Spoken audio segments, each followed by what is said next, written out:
오늘 우리에게 주신 하나님의 말씀 마태복음 1장 18절에서 25절 말씀인데요. 임마누엘, 우리와 함께 하시기 위해서 오신 예수님이라는 제목으로 말씀을 드리려고 합니다. 오늘 본문의 말씀은 크리스마스 성탄절 설교에서 수없이 이렇게 들었던 내용이지 않습니까? 빈방이 없어서 마구간 구유에 누울 수밖에 없었던 그 아기 예수님, 그 모습이 그대로 연상되어지는 이런 말씀입니다. 동정녀 마리아에게서 태어난 이 아기 예수, 이 예수님은 누구신가? 우리가 특별히 1장 1절부터 족보를 통해서 계속 주시는 말씀이 있었잖아요. 족보의 핵심이 뭐예요? 이 모든 사람들이 다 메시아 그리스도를 기대하고 사모하고 있었다. 그리고 그 흐름을 통해서, 그 계대를 통해서 예수 그리스도 메시아가 이 땅에 오셨다. 이것을 알려주시는 거거든요. 그래서 오늘 말씀을 통해서 우리가 잘 아는 말씀이지만 메시아 그리스도 예수, 우리가 믿는 예수님은 누구신가? 이런 것들을 다시 한번 깨닫는 귀한 시간 될 수 있으시기를 주님의 이름으로 축원합니다. 첫 번째, 예수님은 누구신가? 예수는 사람이시다. 이런 거예요. 16절 말씀에 마리아에게서 그리스도라고 하는 예수께서 탄생하시니라. 이 아브라함부터 소개한 족보, 낳고 마지막에 마리아에게서 태어나신 분이 계시다. 이런 거예요. 족보에 나온 다른 사람과 다를 바 없이 낳고 그리고 여자의 몸에서 나셨다. 그러므로 예수 그리스도는 실제 사람이라는 거예요. 예수님은 사람이시다. 이것을 왜 믿어야 되는가 하면 초대교회 때 예수님을 사람으로 보지 않고 사람의 모습처럼 보이지만 실제 몸을 가지지 않은 가연설적인 그런 모습으로 이 땅에 예수님이 오셔서 십자가에서 죽으실 때 우리처럼 그런 고통이 없었다. 이렇게 생각하는 잘못된 이단들이 있었어요. 그래서 예수님을 우리가 어떻게 믿어야 돼요? 예수님은 우리와 똑같은 성정을 가진, 똑같은 몸을 가진 사람이셨다. 이것을 우리가 고백해야 됩니다. 이 마리아 몸에서 다른 아기들과 똑같은 과정을 거치고 이 땅에 오셨기 때문에 어떤 신화나 가공의 인물이 아니라는 거예요. 여러분, 신화에 나오는 사람들은 어때요? 갑자기 어떤 우리나라에도 그런 신화들이 있잖아요. 아래에서 깨어나기도 하고, 또 낳자마자 이렇게 큰 사람이 돼가지고 엄청난 힘을 발휘하는 그런 신화적인 존재. 우리 주님 그런 분이 아니시라는 거예요. 아브라함이 이삭을 낳고, 이삭은 야곱을 낳고, 그리고 마지막에 마리아에게서 예수 그리스도가 태어나셨다. 아브라함의 후손, 다윗의 후손으로 오셨다. 이런 거예요. 그래서 족보상 법적으로 아브라함과 다윗의 후손이시다. 우리 주님의 모습이에요. 그렇지만 족보상 법적으로 아브라함과 다윗의 후손이시지만 혈통적으로는 어떤가? 이런 거예요. 혈통적으로는 어떤가? 아버지의 역할이 있어요, 없어요? 오늘 말씀에 아기 예수님이 태어나시는 데 있어서, 예수님이 마리아의 몸에 잉태되는 데 있어서 아버지의 역할이 있느냐고요. 마리아의 정혼한 남편 요셉을 통해서 어떤 일들이 일어나지 않잖아요. 아버지의 역할이 없어요. 16절 말씀에 야곱은 마리아의 남편 요셉을 낳았으니 마리아에게서 그리스도가 나셨다. 여기 요셉까지는 육신적인 아버지라고 하는 요셉까지는 이 혈통적인 모습이 계대가 그대로 이어집니다. 그런데 예수님이 잉태되고 태어나는 데 있어서 요셉의 역할이 없다는 거예요. 마리아에게서 태어남으로 인해서 예수님은 완전한 사람이시지만 요셉의 혈통을 이어받지 않으므로 요셉과 관계성 속에서 잉태된 것이 아니니까 죄를 이어받지 않았다는 거예요. 자, 이거 굉장히 중요한 메시지예요. 우리 예수님은 마리아의 몸에서 잉태되어 사람으로 태어나셨지만 요셉의 혈통, 요셉의 그 유전인자를 받지 않음으로 인해서 남자에게서 아담으로부터 계속 내려오는 계대 낳고를 통해서 내려오는 그 죄가 예수님에게서는 이어지지 않았다. 이것이 굉장히 중요한 것입니다. 우리 주님 사람이시지만 우리와 같이 죄는 없으시다.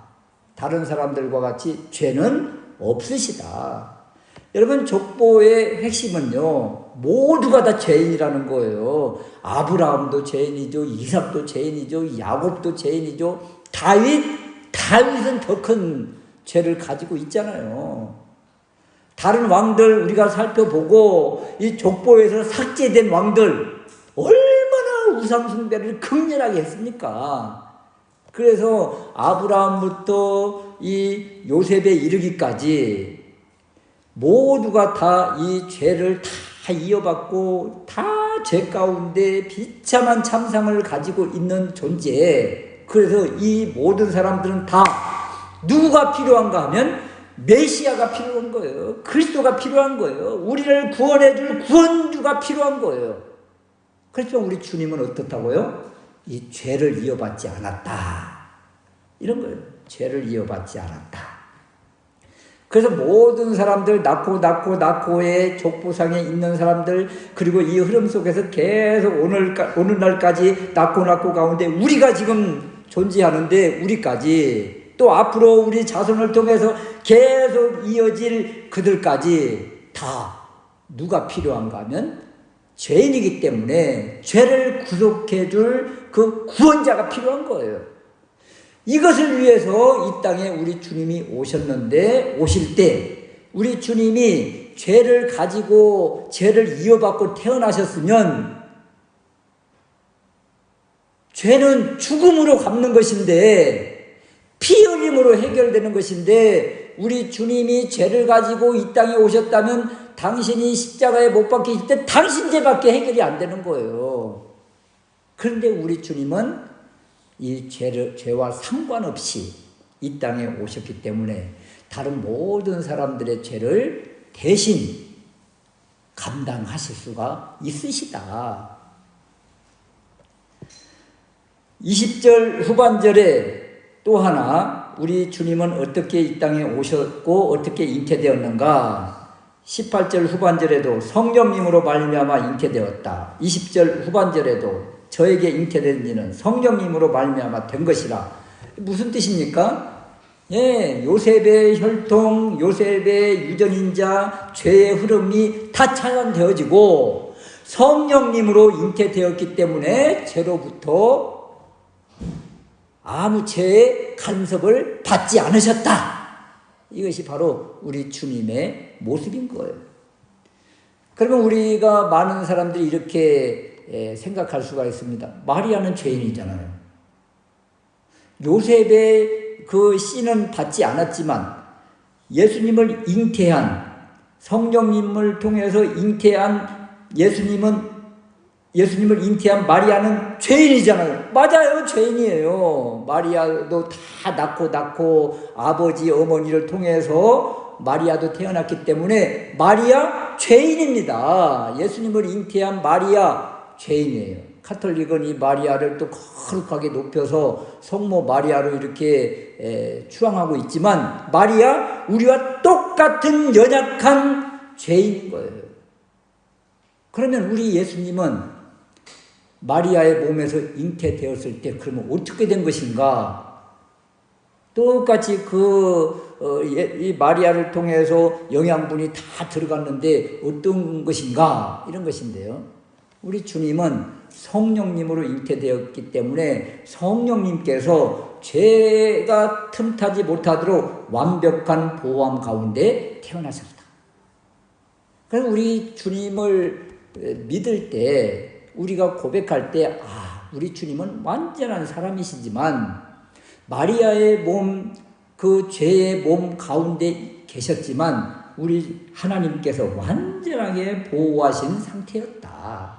이것을 우리가 기억했으면 좋겠어요. 그래서 우리 주님 사람으로 이 땅에 오셨다. 이 땅에 오신 이유 무엇인가? 21절 말씀에 보면 이는 저가 당신의 백성을 저들의 죄에서 구원하기 위해서 이 땅에 사람으로 오신 거예요. 이 땅에 있는 자기 백성들을 다 구원해 주시기 위해서 사람으로 오셔야 된 이유, 피를 흘려야 되기 때문에, 피 흘림으로 죄가 사함받기 때문에, 우리 주님 사람으로 오셔야 됐던 거예요. 피를 흘려야 되기 때문에 그 모든 사람들을 대속해서 그 죄를 해결할 수 있으시다. 사람이 아닌 존재는 갚을 수 있는 것이 아니에요. 죄는 무엇으로 해결이 되는 거예요? 피 흘림이 없은즉 사함이 없으리라. 피 흘림이 있어야 되는 거예요. 그럼 우리 주님이 십자가에서 그 피를 다 쏟으셨잖아요. 그래서 완전한 사람으로 오셔서 우리를 구원해 주시기 위해서 그 보혈을 다 쏟으셨다. 그래서 우리 주님 십자가에서 피 흘리실 때 또는 그 수많은 고통, 고초를 당하셨을 때 아픔이 있었을까 없었을까 또 이것을 생각하시는 분들이 있더라고요. 그래서 가연서를 주장하는 사람들이 많았던 거예요. 우리 주님 완전한 사람이시기 때문에 그 고난을 당하실 때, 그 살점이 찢겨나갈 때, 십자가에 못 박히실 때, 또 목이 탈 때 우리가 똑같은 것들을 다 느끼셨어요. 우리를 구원해 주시기 위해서 이렇게 우리와 똑같은 사람으로 오신 분, 우리가 고백하는 우리 주 예수님이시다. 유호준 교수님이라고 계시는데요. 그분이 쓴 히브리서 강의 그 책이 있는데 그 책 제목이 너무도 이렇게 가슴을 울리는 책 제목이에요. 책 제목이 이래요. 우리와 같은 그분이 있기에. 우리와 같은 그분. 우리 주님의 인성적인 완전한 사람의 모습. 그래서 우리와 같은 그분. 이 땅에 우리를 위해서 우리와 똑같은 모습으로 오신 분. 그래서 우리가 아파할 때 우리의 아픔을 아시고 우리가 고통 가운데 신음할 때 그 신음의 이유를 그것이 또 그 강도가 얼마나 큰지를 우리 주님이 다 아십니다. 그래서 우리 주님이 내가 안다 이렇게 할 때 이 안다는 것은요 그 다 우리 주님이 다 경험하셨어요. 그래서 안다 그럴 때 우리는 또 어떤 마음이 돼요? 야 나의 이것을 다 아시는 분이 계시구나. 우리 주님이십니다. 그래서 이 땅에 사람으로 오셔서 우리의 이 모든 것들을 다 아세요. 엊그저께 비가 얼마나 많이 왔습니까? 어제. 그래서 여기 교회만 빼고 다 물바다가 됐어요. 여기 배추라면 지금 막 이렇게 컸는데 다 잠겨가지고 오죽하면 내가 이제 영상을 찍어놨다니까. 다 잠겨가지고 물이 빠지니까 이거 뭐 온갖 오물이 다 덮여 있는 거예요.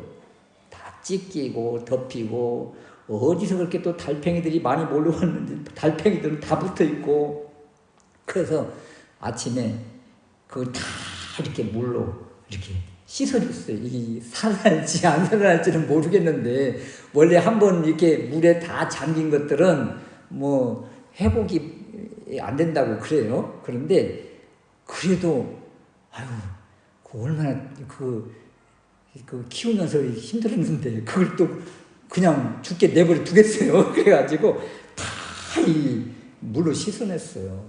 어떻게 될지 모르겠지만 여러분 이런 마음들 우리가 죄로 인해서 다 뒤덮여져서 소망이 없는 우리를 이렇게 씻어주시기 위해서 오신 분이 우리 주님이시다. 다 일일이 세세하게 세밀하게 우리의 모든 것들을 감찰하시고 우리의 필요한 것들을 채워주시고 그리고 우리의 죄 문제를 씻어주시기 위해서 이 땅에 사람으로 오셔야 됐다.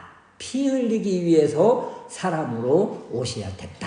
우리가 믿는 주님 어떤 분이세요? 우리와 같은 그분이시다. 두 번째 예수님은 누구신가? 하나님이십니다.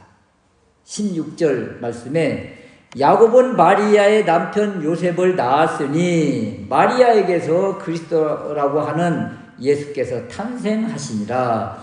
여기에 마리아가 아기 예수를 낳는 데 있어서 수동형을 가지고 있어요. 수동형 동사를 사용해요. 그러니까 요셉과 마리아가 주인공, 주체가 아니라는 거예요. 탄생하셨다. 수동형은 무엇이냐면요. 태어남을 당했다. 이런 거예요.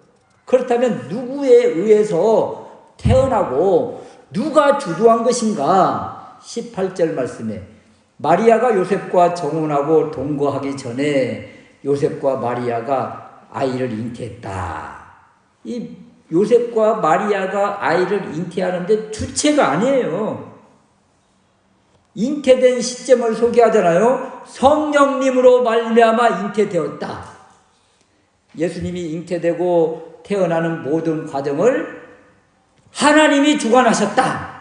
하나님에 의해서 계획되고 성령 하나님에 의해서 집행된 사건. 그래서 계속 성령님으로 말미암아 잉태되었음을 소개하잖아요. 그래서 우리 예수님은 하나님이시라는 거예요. 성령님이 누구세요? 성령 하나님이세요. 성령 하나님, 성자 하나님, 성부 하나님, 하나님이십니다. 하나님에 의해서 잉태되고 하나님께서 보호하시고 하나님께서 계획하시고 하나님께서 주관하시고 그래서 태어나신 이 예수님이신데 하나님이시다. 이거예요. 우리 주님이 요한복음 10장 30절에서 이렇게 선언하십니다. 나와 아버지는 하나다. 그러면 여러분 우리 예수님은 어떤 분이세요? 아버지 하나님은 하나님 맞아요? 안 맞아요? 맞잖아요. 하나님 아버지의 아드님 우리 예수님 하나님이시죠. 뭐 더 이상 뭘 설명을 합니까? 우리 주님이 나와 아버지는 하나야. 그러면 우리 주님 하나님이시구나. 우리는 나와 아버지는 하나이시다는 이 예수님의 선언을 들을 때 크게 다가오지 않지만 유대인들은요 이 말씀 듣고 그냥 노발대발 그냥 뚜껑이 열렸어요. 네가 하나님이냐? 이건 신성모독이야. 금방 우리 예수님 스스로 내가 하나님이다. 이것을 선언하고 계시는 것을 금방 알아요. 유대인들은. 우리는 이것이 체감이 좀 약하지만 유대인들은 금방 깨닫고 뭐야 이거 그래가지고 막 돌을 들어서 예수님을 치려고 했어요. 죽이려고 했어요. 신성모독으로 몰아서 죽이려고 했던 사건이 바로 나와 아버지는 하나다. 이 예수님의 선언 때문이었던 거예요. 유대인들이 이렇게 말합니다. 신성모독으로 인함이니 네가 사람이 되어 자칭 하나님이라 함이로라. 자칭 하나님이라고 한다고 신성모독으로 그냥 몰아가는 그 유대인들의 모습. 우리 주님 어떤 분이신가? 우리 주님이 선언을 하셨어요. 나는 하나님이다. 이렇게. 성령으로 잉태되어 동정녀 마리아에게서 나심으로 예수님은 하나님이시다. 그러므로 모든 사람의 죄를 사하시며 예수 그리스도의 십자가를 믿고 예수님을 영접하는 사람은 모두가 하나님의 자녀가 되어서 구원 영생에 이를 수 있게 된다. 이 길을 열어주시기 위해서 우리 주님이 사람으로 하나님이신데 사람으로 오시게 되었다. 이런 거죠. 23절 말씀인데요. 보라, 처녀가 잉태하여 아들을 낳을 것이요. 이 말씀이 바로 남편 정혼자 그 요셉의 역할이 하나도 없이 차단되어 있다는 것을 이야기하고 있잖아요. 이게 동정녀라는 것이잖아요. 그 이름을 임마누엘이라 하리라. 하나님께서 우리와 함께 계시다. 이 임마누엘이잖아요. 마태복음 1장에서 아기 예수로 오신 예수님을 우리가 지금 보고 있는데 이분이 사람이시면서 하나님이시다. 하나님이 우리와 함께 계시기 위해서 이 땅에 오신 분, 우리 주님이시다. 그래서 이 말씀, 임마누엘이라고 하는 이 말씀, 이 단어 무엇이라고요? 하나님이 우리와 함께 계시다. 이 말씀이 바로 우리에게는 복음인 것입니다. 복음. 이 말씀이 우리에게는 소망인 것입니다. 우리와 함께 계시는 분 하나님이시다. 우리와 함께 계시기 위해서 하나님이 이 땅에 내려오셨다. 이것처럼 큰 복음의 능력이 어디 있어요? 여러분, 하나님은요 죄인과 함께하지 않습니다. 우리는 누구예요? 죄인이잖아요. 죄인과 함께하지 않아요. 여러분, 에덴 동산에서 아담과 하와가 처음 죄를 짓고 나서 어떻게 돼요? 하나님으로부터 내쫓김을 당해요. 하나님과 같이 할 수가 없어요. 왜? 무엇 때문에? 죄 때문에. 그래서 죄는 하나님과 분리입니다. 분리. 하나님과 늘 같이 거닐던 이 존재가 사람이었는데 죄로 인해서 분리된 거예요.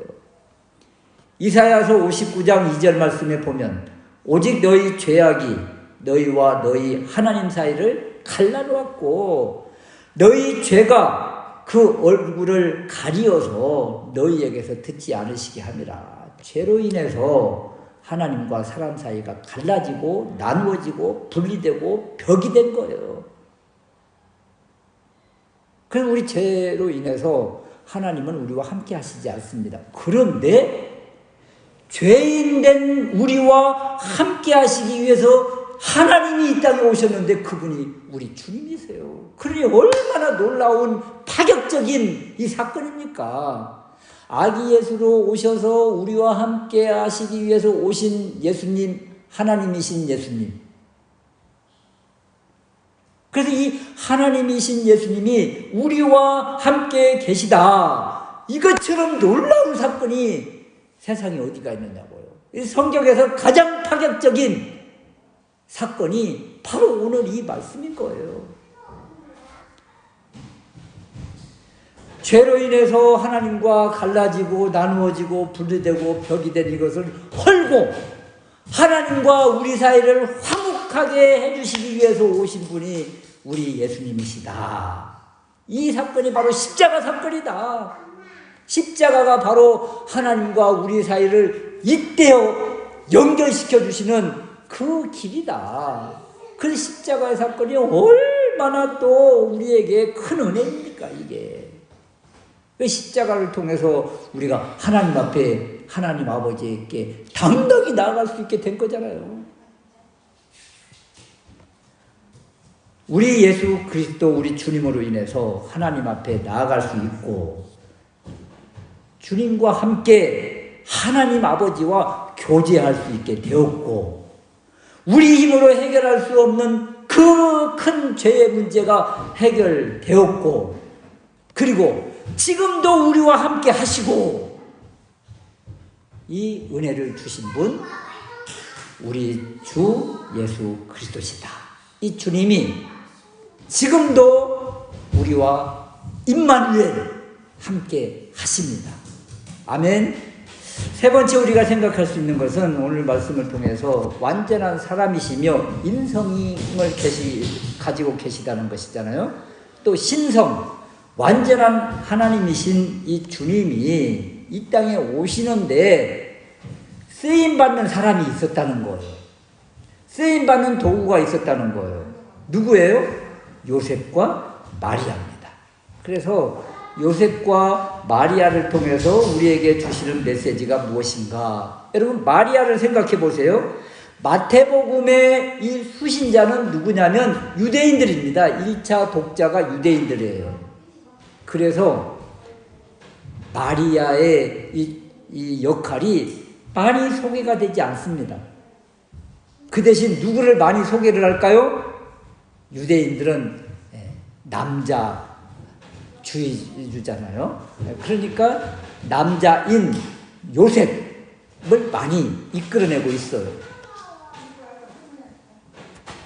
마리아가 수동적인 모습으로 아기 예수를 잉태했는데 이때 마리아는 어떤 사람인가? 하나님의 선택을 받은 사람이에요. 하나님의 지명을 받은 사람이에요. 누가복음의 마리아에 대해서 잘 소개를 합니다. 누가복음 1장 28절 말씀에 보면 가브리엘 천사가 마리아에게 나타나서 은혜를 받으니요 평안할지어다 주께서 너와 함께 하시도다. 그러니까 마리아가 깜짝 놀라는 거예요. 아니 무슨 이런 인사를 하십니까? 천사가 다시 이런 말을 해요. 마리아야 무서워하지 말아라. 네가 하나님께 은혜를 입었느니라.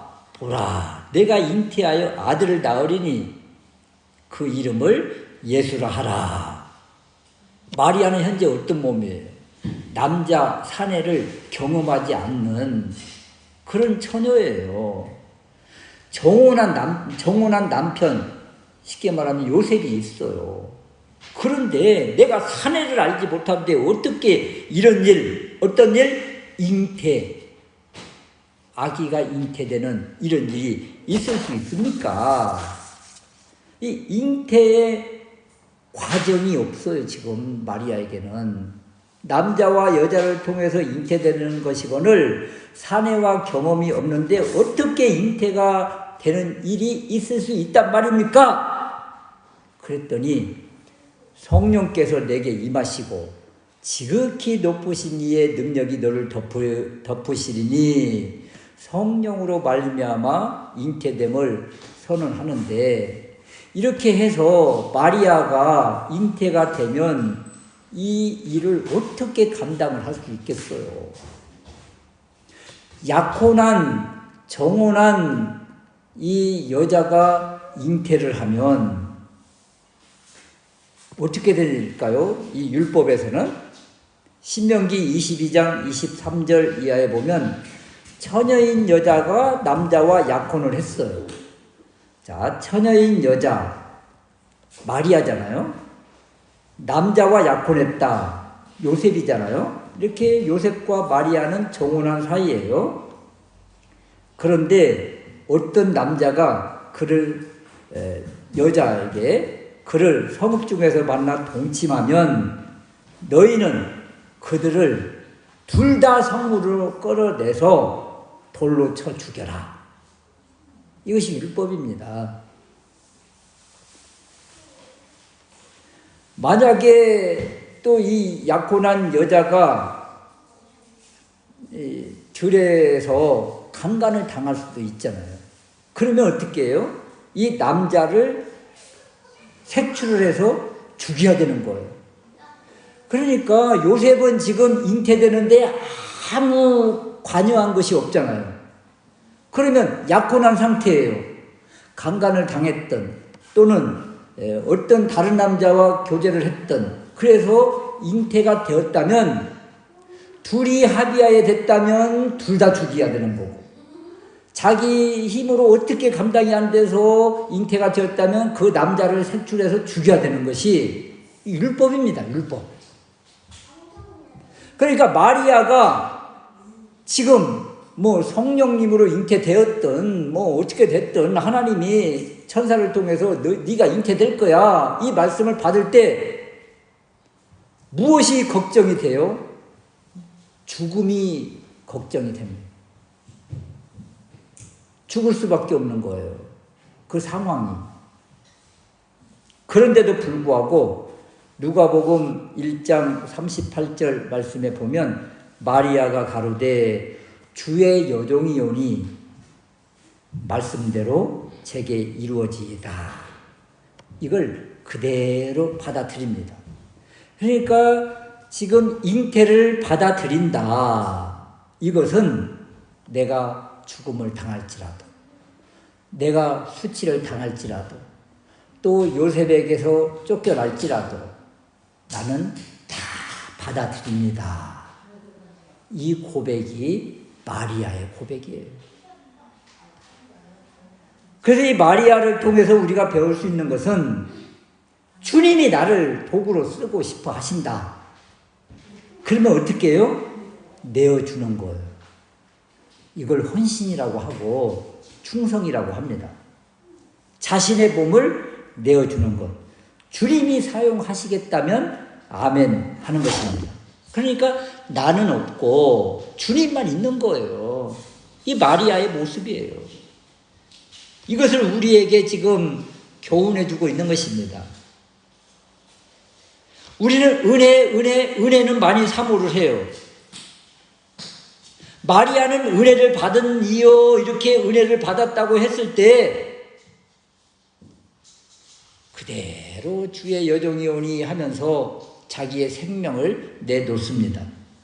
이것이 은혜 받은 사람의 마땅한 모습이라는 거예요. 우리는 은혜는 막 사모해요. 그 다음 우리 주님이 주시는 마음의 감동들 이런 것들은 다음에 할게요. 그리고 그냥 저 뒤로 자꾸 던져요. 뒤로 자꾸 패스를 해요. 마음의 감동이 자꾸 옵니다. 하나님께서 은혜 입은 사람에게는 자꾸 감동을 주세요. 그런데 어떻게 해요? 이건 다음에요. 이건 저 사람이 필요해요. 그러면서 자꾸 피해요.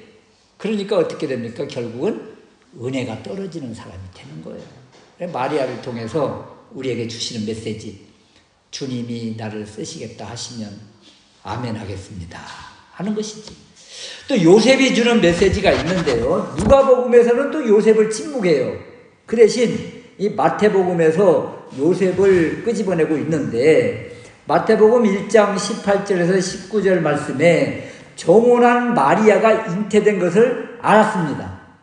정혼했으니까 이제 우리 둘이 참 이제 살 길을 생각하면서 준비하는 거예요. 이 약혼했다 정혼했다 이것은 같이 살기 위해서 이제 모든 걸 준비하는 단계예요. 그런데 잉태를 했다는 거예요. 이 요셉에게는 하늘이 무너지는 그런 소식이죠. 청천벽력과 같은 그런 말을 들은 거예요. 그래서 당장 그 신명기 22장 23절 말씀을 적용할 수가 있지요. 도대체 누구로 인해서 이런 일이 생겼단 말이야 하면서 마리아를 그냥 공개석상에 내놓을 수 있어요. 이것이 율법이니까. 그런데 요셉이 그 생각을 하지 않는 거예요. 왜 생각을 하지 않았겠어요? 그러나 그냥 조용히 끊으려고만 합니다. 조용히 그냥 헤어지려고만 하는 거예요. 이때 천사가 꿈에 요셉에게 나타나는 거예요. 그리고 임신의 그 사실을 이야기를 해주지요. 20절 말씀에 다윗의 자손 요셉아 내 아내 마리아 데려오기를 두려워하지 말라. 저에게 잉태된 이는 성령님으로 말미암아 된 것이라. 아들을 낳으리니 이름을 예수라 하라. 이 꿈에서 어떻게 잉태되었는지를 알게 됩니다. 그리고 잉태한 마리아를 그대로 받아들이고 호적하러 나사렛에서 베들레헴까지 그 먼 길을 배부른 아내를 데리고 가고 그리고 아기 예수를 잘 기릅니다. 그런데 25절 말씀에 특별한 말씀이 있는데요. 요셉을 소개하기를 아들을 낳기까지 동침하지 아니하더니 나음의 이름을 예수라 하니라. 이것이 바로 요셉은 어떤 사람이었는가? 의로운 사람인데 마리아를 보호하고 그리고 자기의 권리, 마땅한 권리를 행사하지 않았다는 거예요. 이것이 바로 요셉을 통해서 우리가 배워야 될 것입니다. 자기 권리를 행사하지 않았다. 스스로 자신의 권리를 제한하고 마리아와 잉태된 아이를 보듬어 주었다. 이것이 요셉의 믿음이요, 믿음의 행동이라는 거예요. 우리는 어때요? 이 의무와 헌신은 애써 피하면서 내 목, 내 권리, 내 주장 이것들을 그냥 강하게 관철하려고 하잖아요. 내 몫은 그냥 포기하지 않습니다. 그런데 우리 요셉은 내 몫을, 내 권리를 다 내려놓는 거예요. 하나님 앞에서. 그래서 이 둘은 요셉과 마리아는 하나님이신 우리 주님이 이 땅에 아기 예수로 오시는 데 있어서 이렇게 쓰임받는 도구가 되어서 하나님의 큰 계획 안에서 큰 일꾼이었다. 이것이 얼마나 위대한 거예요. 그래서 요셉과 마리아를 바라보면서 하나님이 우리를 사용하시겠다 하시면 어떻게 해요? 적극적인 믿음의 표현을 하는 것입니다. 하나님의 도구가 되겠습니다. 그럴 때 하나님이 어떤 은혜를 우리에게 주시는가? 임마누엘, 내가 너와 함께 하리라 약속하십니다. 한 주간 하나님이 나를 통해서 원하시는 것이 무엇일까? 또 주님과 함께하는 것이 어떤 것인가? 이것을 깨닫는 그리고 주님과 동행하는 귀한 날들 되시기를 주님의 이름으로 축원합니다. 아멘.